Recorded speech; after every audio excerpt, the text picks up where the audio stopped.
and welcome to a EuRA briefing.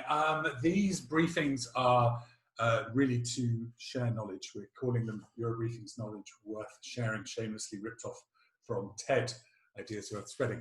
But a good idea is a good idea. It's my great pleasure to introduce you to Gordon Kerr. If you don't know Gordon Kerr, you need to get to know Gordon Kerr. Gordon is our strategic consultant for legal and has been working with EuRA for a number of years, and has also come into EuRA with experience on both the legal side, because obviously as a lawyer, but also having worked within the relocation management supply chain arena. So what we don't benefit from having Gordon as our strategic consultant isn't frankly worth knowing. So Gordon, thank you so much for being with us. We're going to talk today about the two primary guides that you wrote for EuRA, and that you update on an annual or, if necessary, a more frequent basis. And those two guides are, for those of you who don't know, the EuRA Guide to the General Data Protection Regulation and the EuRA Legal Guide. Gordon has very kindly updated both of these. So I think you're going to just touch on the main points in both of the guides, and then we're going to talk about what's changed for 2020. I mean, there's quite a lot changed, let's face it. Yes, thanks, Dom. If I start with the guide to legal compliance, so this is a general guide, and what I've tried to do with the guide is choose areas of law which affect the relocation industry. And the other factor in what goes into the guide is obviously there are some areas of law that are just so specific to individual countries that on a Europe-wide basis, you can't really say very much. It would all then have to be drilled down to the national level. Immigration law would be a classic example of that. Every country's immigration law is unique to that country, and they have total control over that.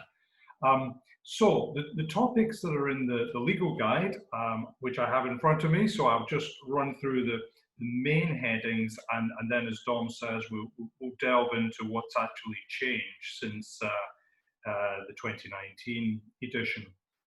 So firstly, I look at contracts, the contracts that a relocation business will enter into with its clients, and also the contracts that you enter with suppliers as well.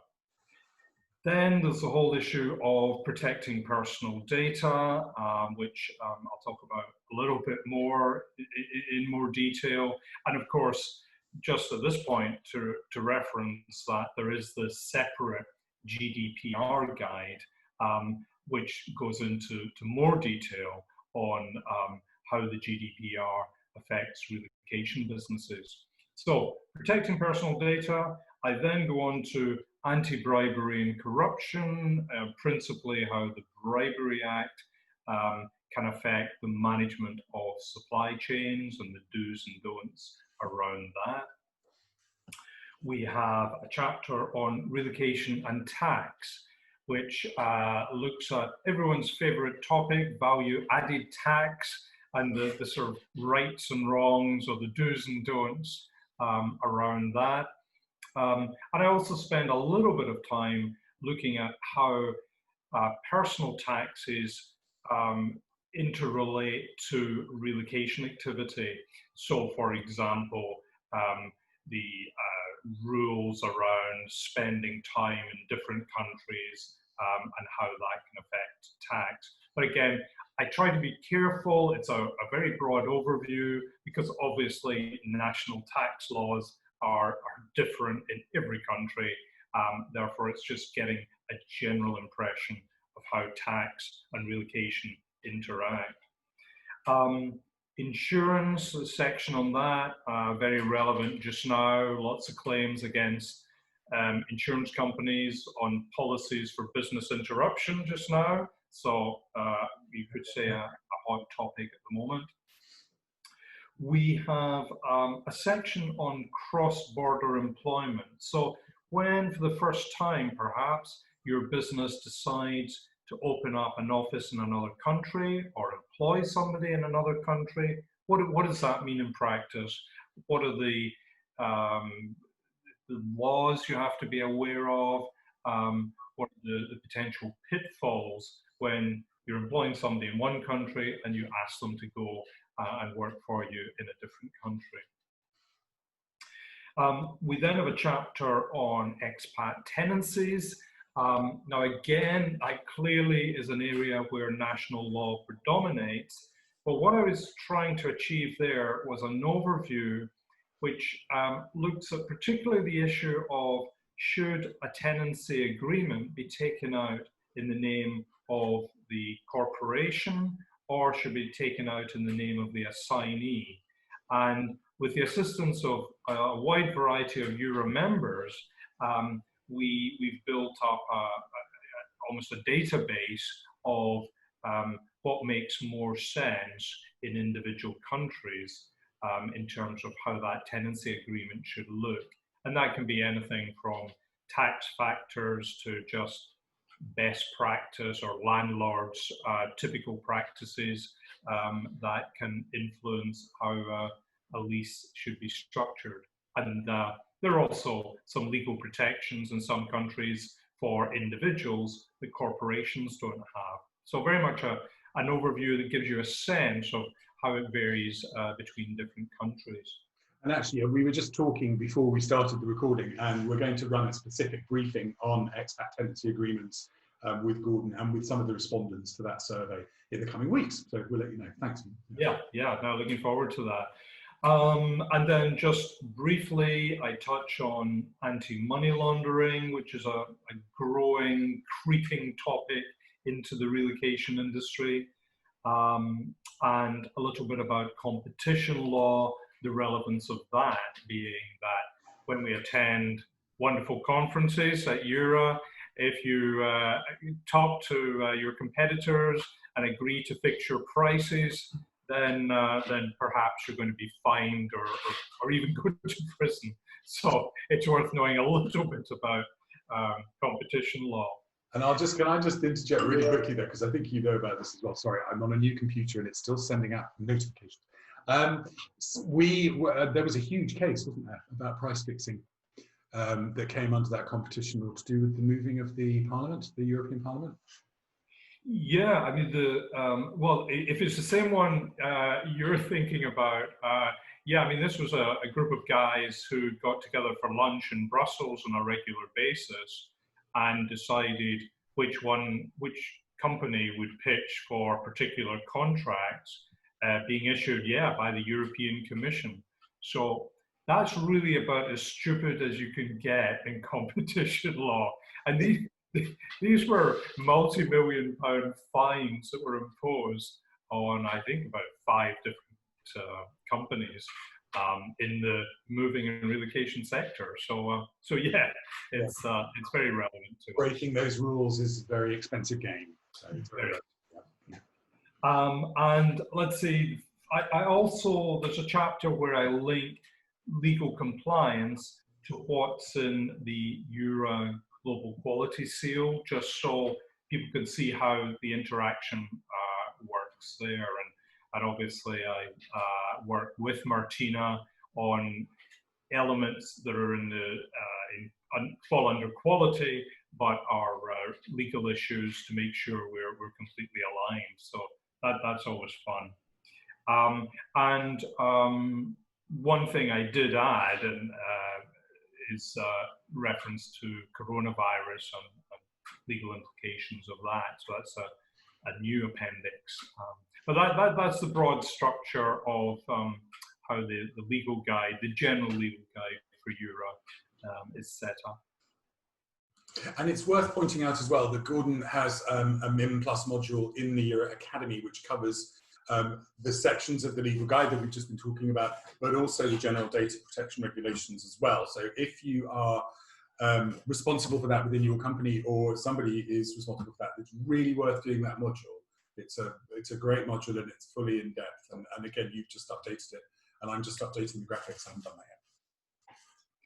Yeah, so that's how the guide is structured. Shall I move on, Dom, to just what's actually changed? Yes, please. That would be great. Since the last edition. I mean, one thing I'd wanted to refer to was this sort of looming spectre of Brexit, and where now we will see laws moving apart, because obviously up till now and we're still in a transition period, UK law is fully consistent with EU law. It has to be. And that will change. And there'll be some areas where the changes won't be so significant. The GDPR, for example, is now incorporated into UK law. But even in data protection, we may hit problems, because if the UK leaves the EU with no deal, which is quite possible at the moment, more likely, yeah. the negotiations don't seem to be going particularly well.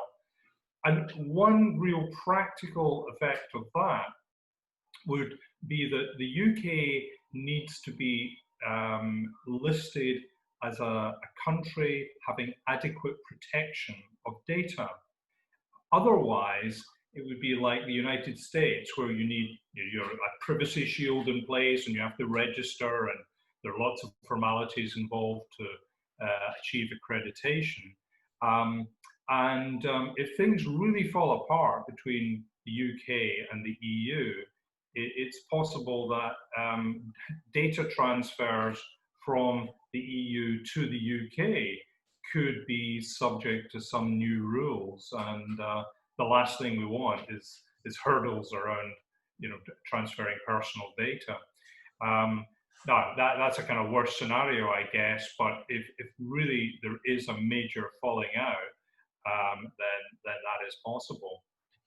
There'll be other areas where we will see divergence in the laws. So the UK maybe on value-added tax, for example, which is subject to EU directives, and it remains to be seen how the UK will treat that.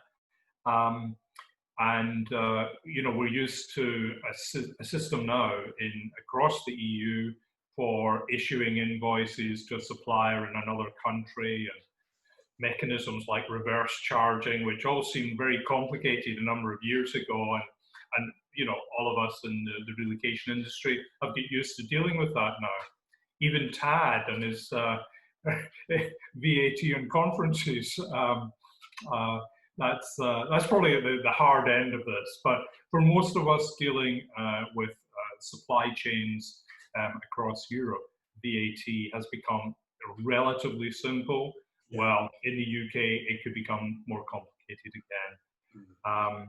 There's also this debate, this wider debate, where the European Union is saying we want a level playing field. If there's going to be a free trade agreement, then there has to be a level playing field. And that means that the UK has to follow, at least in spirit, if not to the letter, things like health and safety legislation, employment rights, state aid, supporting businesses unfairly, as it would be seen. And again, that's a real tension. And so we wait to see the fallout from that. So these are things that I'm kind of raising as areas where there could be divergence, albeit at the moment you can't actually answer the question. You just have to be alert to the fact that there are going to be changes. I think for all our sakes, we hope there will be a free trade agreement and there will be a lot of alignment. But at the moment, that's really up in the air. Mm-hmm. So moving away from Brexit, because we talk so much about Brexit, I suppose the other big thing I should mention, coronavirus. I touch on the fact that there is an appendix now, which I hope relocation businesses will find useful. And it just covers very briefly the things to be aware of, what's come out from a legal perspective from the pandemic. And it's things like, what kind of clauses do we have around if you cannot deliver a service, what we technically call a force majeure clause.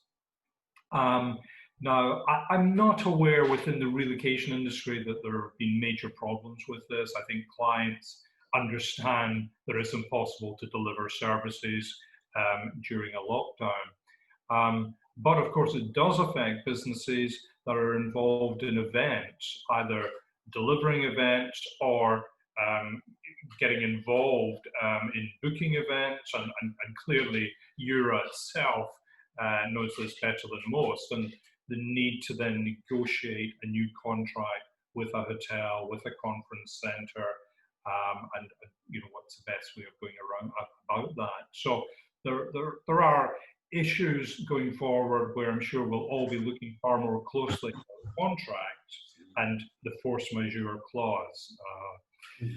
A word about contracts. And one of the disappointments for me personally when Seville couldn't go ahead, we put together a very good panel on issues around relocation service contracts and the clauses that different businesses regarded as unreasonable. And hopefully that's one that we will be able to carry forward to next year. So I've said a little bit more in the guide about, for example, indemnity clauses, which can cause problems, and again, force majeure clauses being very active points just now. There's a little bit of update on the GDPR. Fortunately, the GDPR itself hasn't changed. Yeah. So the comments that I made in the general legal guide as part of overall reviewing data protection for relocation businesses, it hasn't changed. But what I guess has changed is the kinds of questions that member firms have been asking over the last couple of years. Can we do this? Can we do that? What should that document look like? So it's allowed me by updating both the general legal guide, but also the GDPR guide to incorporate the kind of almost the questions and answers and the concerns that I picked up from firms. One area that I hadn't really focused on very much before had been around the privacy rights of a firm's own employees. So my focus had been on the customers and how you had to recognize and deal with privacy rights when you were processing customer data, but it's also relevant to your own employees, and whether you only have 2 or 3 employees or 30 or 40, the rights that your employees have are important. We also, I spent a little bit more time talking about the distinction between controller and processor, and what we now see as industry practice. Again, the definitions haven't changed, but we just know a little bit more about what's happening on the ground now. Other changes, I've thrown in some recent court decisions. Probably the most interesting one was a Spanish decision that ended up in the European Court of Human Rights. And this is around the right of an employer to use CCTV to monitor employees. And it was a fascinating case. It actually involved a Spanish supermarket where a group of employees were removing stock on a regular basis. The supermarket owners decided to install CCTV and, of course, caught the employees in pursuit of their crimes. The employees involved were all fired, and they took their case to the European Court of Human Rights on the basis that they were unaware that CCTV had been installed and they were being monitored, and that breached their privacy rights. Now, I think most of us, from a common sense point of view, will be pleased at the result because it said that in these circumstances, it was fine to monitor employees when you suspect criminal activity is taking place. But it overviews all the considerations an employer has to take, has to build in there.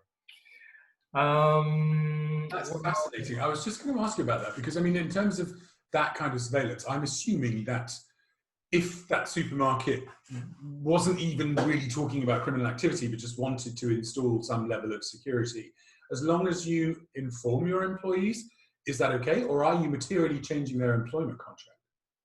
Yeah, I mean, there has to be a reasonableness test here. Right. Well, there has to be some reason for doing this. Now, it could be to prevent external, intruders, for example, Sure. which incidentally just catch employees coming and going. But that would be reasonable. But that would be a situation where you should not be doing it in secret. In terms of your employees, they should be aware that. Sure. Enter and leave the building, you're going to be filmed. So it falls into this kind of wider privacy debate, which, as you know, Europe is really hot on just now. Very different from how Americans look upon privacy, for example, and use of technology. So particularly for American relocation companies setting up in Europe, it's important to be very sensitive to the different laws, because the consequences of getting it wrong can be major fines, and as well as legal actions by individual employees. So. Yeah, no, absolutely. It's very interesting that, when you talk about the differences in how we look at things like privacy, there is such a huge difference between the American interpretation and the European one. And, I think, like you say, that throws up immediate issues for, American corporations operating here. Yeah. And I mean, you could say that the third leg of that, if that's an expression I can use, would be regimes where personal data is regarded as being owned by the state. Wow. And that's a different scenario again. What private companies can do is okay as long as the state has access to it. Again, companies have to be very careful about complying with these rules. And we've seen it in Russia to some extent, with data has to be held on servers in Russia. But China, Vietnam have variants on who owns the data and what non-Chinese, non-Vietnamese companies, what they're allowed to do with data. So it's big debate that's ongoing. And it's an interesting one at the moment as well, because I mean, a lot of countries are talking, in the coronavirus pandemic, about using track and trace technology through apps.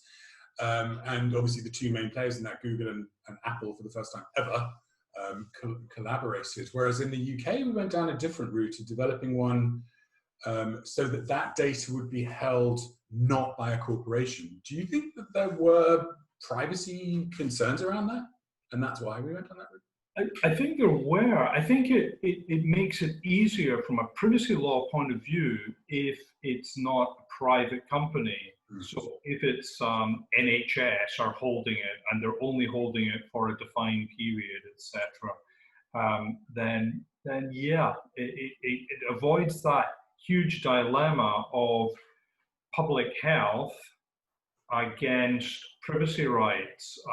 So the UK has found a way through that, but that's not to say there won't be other situations in the future where we have to say, well, okay, maybe in this scenario, China has a better solution in public health terms. We may not like all the privacy implications, but maybe we have to go for it because this is a health emergency. So yeah, there'll be more of that, I'm sure, to come. No, absolutely. The other area I was going to mention, Dom, I've already talked about the tenancy, different variations between countries, which I've updated. The final one is anti-money laundering. This really has been creeping up on the relocation industry. In the last couple of years, if you were involved in home search for purchase, you were treated, and for the moment I'm talking from a UK perspective, but it is based on an EU directive, so every country has to have its own version of this. But in the UK, we've had for a couple of years that if you're a firm doing home search for purchase, then you have to do anti-money laundering checks. You have to register with the authority, which is our revenue authority in the UK. And that's been extended from 1st January, again, based on an EU directive. So the goal is EU-wide, albeit each country will be allowed to manipulate the particular rules for its own country. But in the UK, from 1st January, if you're involved in high-end rental home search, which at the moment I think is defined as over 10,000 euros per month.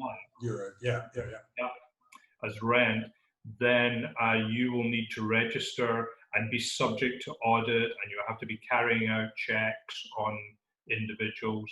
And Tad and I were at a very interesting seminar on that, which was led by someone from a police background, a criminal investigation background. So that's something that, sadly, from an industry point of view, is going to be adding to administration. You know, it's quite high standards, quite high hurdles to satisfy the revenue that you're carrying out all appropriate checks and training staff and maintaining records and all these other things that, you know, we're used to with the GDPR now. Well, I think anti-money laundering is going to be smacking us in the same kind of way in the year or so ahead. I think it's probably worth, I mean, it's worth, you know, us as an organization working with you to get some guidelines in place for when that directive becomes a regulation. Because do you have any idea what the milestone setting is on that? Well, actually, from May of this year, it was meant to be you could register in advance, so you could almost as a business set up in advance, but the law itself was coming into force on 1st January. So the idea was there'd be this lead-in from May to December for people to really kind of get their act together. Right. You know, I have to be careful what I'm saying, because in different countries, the time scale could be slightly different, and the levels of rent and, you know, etc.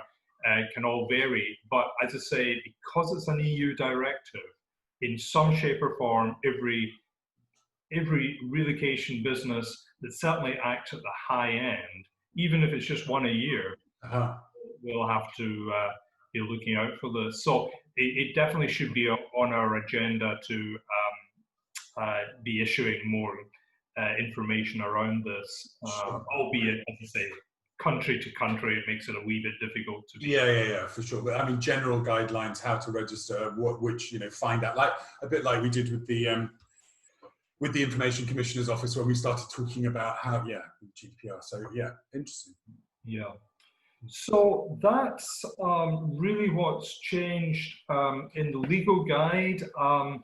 The EuRA GDPR guide, I think I've actually mentioned in passing the main changes there, because they were about things like the looking at individuals, employees, rather than just customers, a little bit of attention to controllers and processors.